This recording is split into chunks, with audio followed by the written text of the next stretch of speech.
আসসালামু আলাইকুম। কেমন আছেন আপনারা সবাই? আশা করি আপনারা সবাই খুব ভালো আছেন। আমিও খুব ভালো আছি। তো আজকে আমি চলে এসেছি আরেকটা রেসিপি নিয়ে। খুবই সিম্পল, খুব ভালো, সিম্পল বাট খুব টেস্টি, খুবই ভালো, সুস্বাদু। সেটা হচ্ছে কই মাছের দো পেঁয়াজা। তো চলুন রেসিপিটা স্টার্ট করি। হ্যালো ভিউয়ার্স, আমি রোদ্দুরের মা চলে এসেছি আজকে আরেকটা রেসিপি নিয়ে। রেসিপিটা হলো কই মাছের দো পেঁয়াজা। খুবই ভালো, খুবই টেস্টি। তো চলুন রান্নাটা এবার আমি কড়াই বসিয়ে দিয়েছি। কড়াইতে দিয়ে দিলাম আমি তেল। তেলটা আমি দেবো আমার আন্দাজ মতো, পরিমাণ মতো তেল আমি দিয়ে দিলাম। এবার তেলটা দেখুন গরম হচ্ছে। তো এবার আমি বলি তেলটা গরম হোক, আর আমি একটু বলি কই মাছটা আমি খুব ভালো করে শিলের মধ্যে ঘষে ধুয়ে নিয়েছি। তারপরে আমি হালকা কুমকুমা, একদম কুমকুমা গরম পানি দিয়ে লবণ দিয়ে এটাকে ভালো করে আরও একবার ধুয়েছি। উপরে যে একটা লোদ লোদ ভাব থাকে, মানে একটা স্লিপারি ভাব থাকে, সেটা যেরকম চলে যায়। তো না হলে মাছটা থেকে কিরকম একটা গন্ধ আসে, যেহেতু এটা পুকুরের মাছ, সেই জন্য আপনাদের বললাম। আশা করি আপনারা অনেকেই জানেন, তারপরে আমি একটু বলে দিলাম। আর তারপর আমি লবণ হলুদ এটাকে সুন্দর করে মানে মাখিয়ে রেখে দিয়েছি। তো আমার দেখুন তেলটা গরম হয়ে গেছে। তো তেলের মধ্যে আমি এবার মাছগুলো এক এক করে দিয়ে দিব।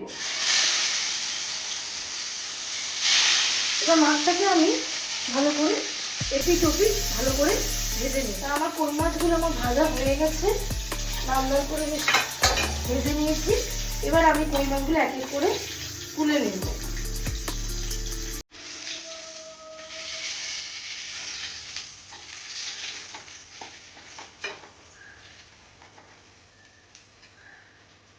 দেখুন আমি কই মাছগুলোকে সুন্দর করে লাল লাল করে ভেজে নিয়েছি।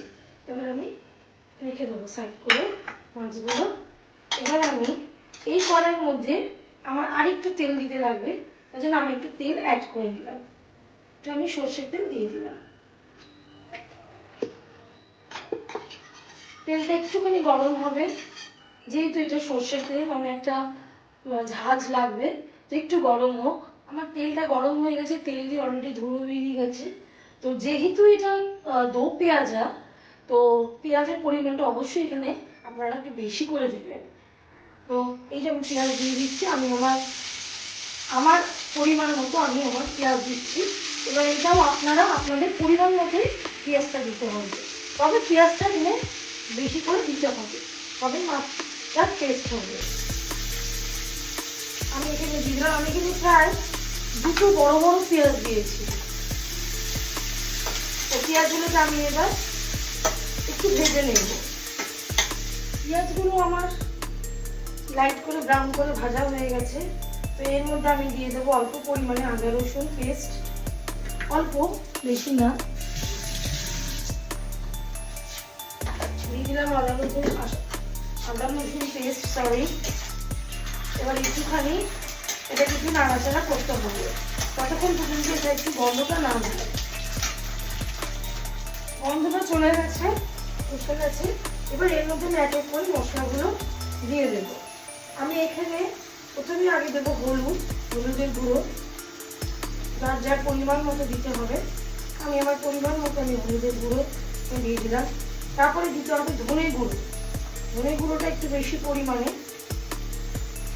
তারপর দিতে হবে অল্প সামান্য করে একটু করে জিরে গুঁড়ো। আর এখানে আমি দিয়ে দেবো কাশ্মীরি লঙ্কার গুঁড়ো।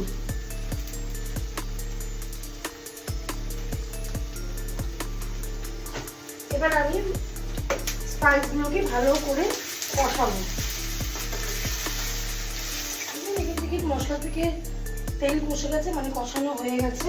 এবার এখানে আমি সামান্য পরিমাণে একটু পানি অ্যাড করে দেবো একটু ঝোলের জন্য। আর এখানে আমি দিয়ে দেবো চিড়ে রেখেছি কিছু কাঁচা লঙ্কা, কিছু টমেটো, আমি এখানে অ্যাড করে দিয়ে দিলাম।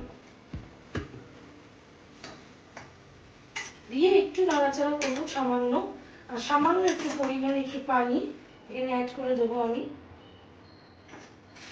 অ্যাড করে দিলাম। এই পানিটা যখন একটু ফুটে আসবে, তখন আমি মাছগুলোকে আমি দিয়ে দেবো। পানিটা ফুটে গেছে, বল পাচ্ছে। এখন আমি এখানে এক এক করে মাছগুলোকে দিয়ে দেবো। যেহেতু এটা দো পেঁয়াজা, ওই জন্য পেঁয়াজগুলোকে আমি এখানে একটুখানি গোটা গোটা রেখেছি। বলতে পারবেন আমি এখানে এটা কি দিইনি, কিন্তু ওটা দিইনি তার কারণটা হলো এটা আমি প্রথমে যদি দিয়ে দিতাম তাহলে পেঁয়াজগুলো অলরেডি গলে যেত, আর সেটা হচ্ছে নুন। তো নুনটা এবার আমি আমার পরিমাণ মতো, আমার আন্দাজ মতো অনুযায়ী এখানে আমি অ্যাড করে দিব। লবণটা আমি ওই জন্য আমি লাস্টে দিলাম। আমি এখানে আমার লবণ দিয়ে দিলাম। এবার লবণটা দিয়ে আমি একটুখানি মাছটাকে এপিট ওপিট করে ভালো করে নাড়াচাড়া করে নেব। এভাবে আমি নাড়াচাড়া করে নেব।